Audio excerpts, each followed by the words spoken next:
Les mécanismes de transmission du mouvement. Par Madame Dimitri, Learn Hill Academy.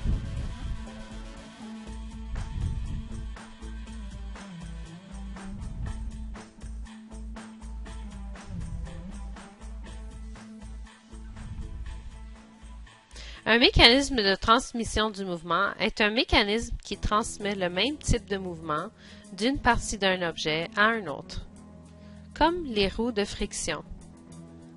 La première roue bleue transmet une rotation à une autre roue qui elle aussi fait une rotation, comme dans une souffleuse à neige.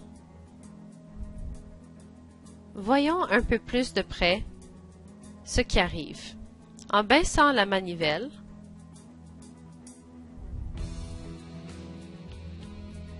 la roue de friction va monter,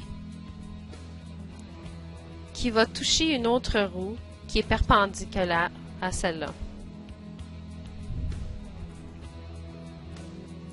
En fait, la roue du bas est aussi une poulie. Vous voyez? Il y a comme une gorge où va passer une chaîne qui va tourner de gauche ou droite. Et lorsque cette roue va tourner, celle du haut va tourner aussi. Donc, c'est une rotation qui entraîne une autre rotation. Et ces rotations entraînent la rotation des roues. Les engrenages maintenant. En général, un engrenage est un système mécanique composé de deux ou plusieurs roues dentées. Voici un exemple.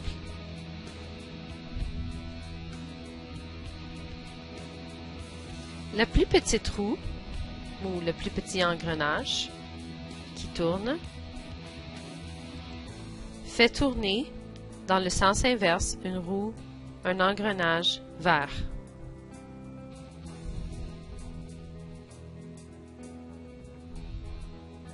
Et c'est toujours une transmission d'un mouvement de rotation.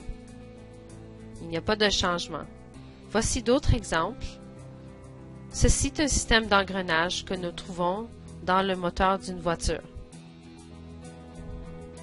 En changeant la vitesse, on change les engrenages littéralement. Voici un exemple à l'intérieur du moteur.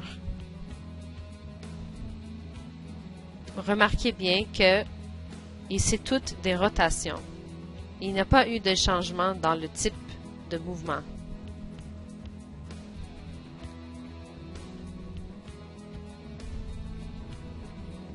Voyons maintenant la prochaine type, les poulies et la courroie.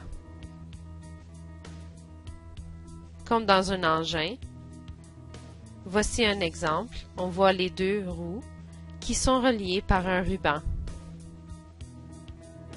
Le parfait exemple est dans un moteur. On voit la courroie qui est reliée aux poulies, les roues dentées et la chaîne. Voici un exemple dans une bicyclette. Monsieur est en train de serrer les chaînes. Alors son mouvement de rotation va entraîner un autre mouvement de rotation.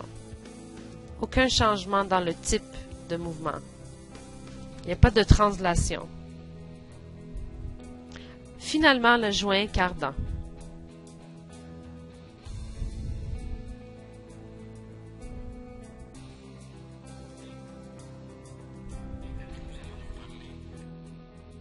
Nous allons vous parler des joints de cardan. Si vous êtes propriétaire d'une voiture à traction avant depuis 4 ou 5 ans, vous avez sûrement dû remplacer un de ces joints. Comment c'est conçu? Comme vous l'avez sûrement deviné, le joint est localisé sous la voiture. Il vient joindre la transmission à la roue.